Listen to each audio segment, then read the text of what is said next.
Assam Chief Minister Himanta Biswa Sharma has stated that USTM authorities must engage in forestation in their vicinity and stop cutting into the hills. Taking live to Facebook last night, Chief Minister Sharma said that the USTM authorities have approached him for a meeting. This comes after the Assam Chief Minister recently targeted the USTM campus as the major reason behind heavy flooding in Guwahati and in Jorabat. Speaking during the Facebook Live session, Chief Minister Sharma said that new buildings for the university campus can be created without cutting into hills. He also called upon the USTM authorities to ensure flow of excess rainwater is towards the hills and not towards Guwahati and Jorabat. USTM কৰ্তৃপক্ষই মোক সাক্ষাৎ কৰিব খুজিছে মই এটাই কথা কম যে মই আপোনালোকক লগ পাম কথা পাতিম কোনো আপত্তি নাই কিন্তু এবাৰ আপোনালোকে ফৰেষ্টেশন কৰক পাহাৰ বিলাক কটা কমাই দিয়ক পাহাৰ নকটা কয়ো ভাল আৰ্কিটেক্টৰ সহায়ত আপোনালোকে সুন্দৰ সুন্দৰ বিল্ডিং বনাব পাৰিব বহু বিল্ডিং আমাৰ দেশত এনেকে আছে নিৰ্দয়ভাৱে পাহাৰ কটাৰ কোনো প্ৰয়োজন নাই আৰু পাহাৰৰ ঢলটো অসমৰ ফালে নমাই নিদি আধা মেঘালয়ৰ পাহাৰৰ ফালে নমাই দিয়ক কাৰণ তাত কোনো জনবসতি নাথাকে আমাৰ ফালে যদি নমাই দিয়ে জোৰাবাটখন শেষ হৈ যাব আজি আপোনালোকে যাওক জোৰাবাটলৈকে গোটেই ৰাস্তাটো ভাঙি আছে এতিয়া আমি নতুনকৈ বনাব লাগিব And Chief Minister Sharma also reiterated his earlier statement that the entrepreneurial endeavours by his wife Riniki Bhuya Sharma will be left for the people of Assam and will be done so by a will. Here he criticised certain people who are seeking to take a look at the will. He further questioned those people who are targeting Riniki Bhuya Sharma by asking them if they ever going to leave any of their assets for the people of Assam.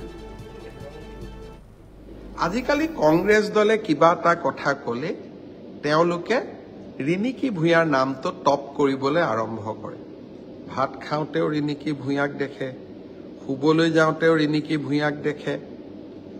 মই যোৱা কালি হাঁহি হাঁহি এটা কথা কৈছিলো যে ৰিনিকি ভূঞাৰ যিমান কিবা কিবি যি কৰিছে তেওঁ গোটেইখিনি উইল কৰি যাব যাতে ইয়াৰ অধিকাৰী অসমৰ ৰাইজ হয়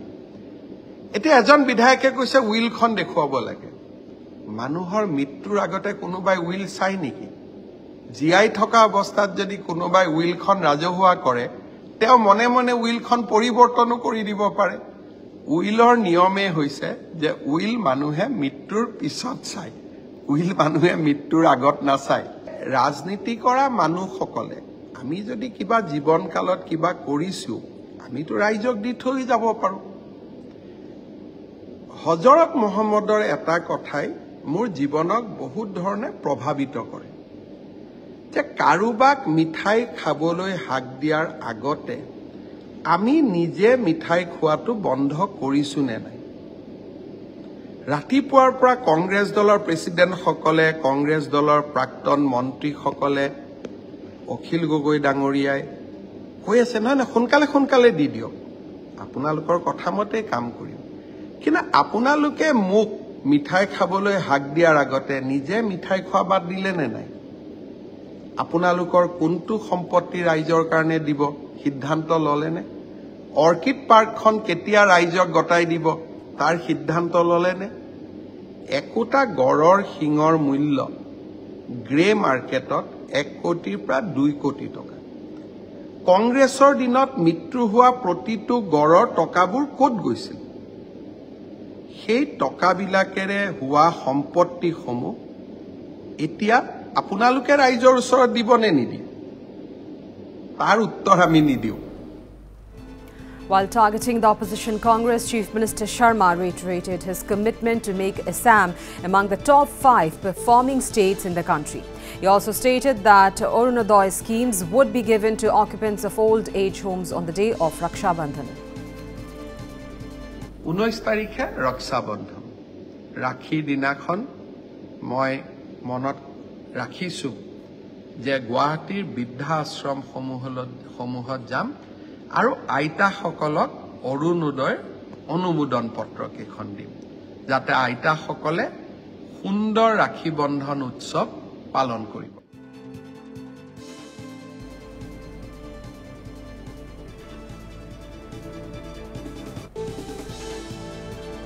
So that was Assam Chief Minister Dr. Himanta Biswa Sharma, who has stated that the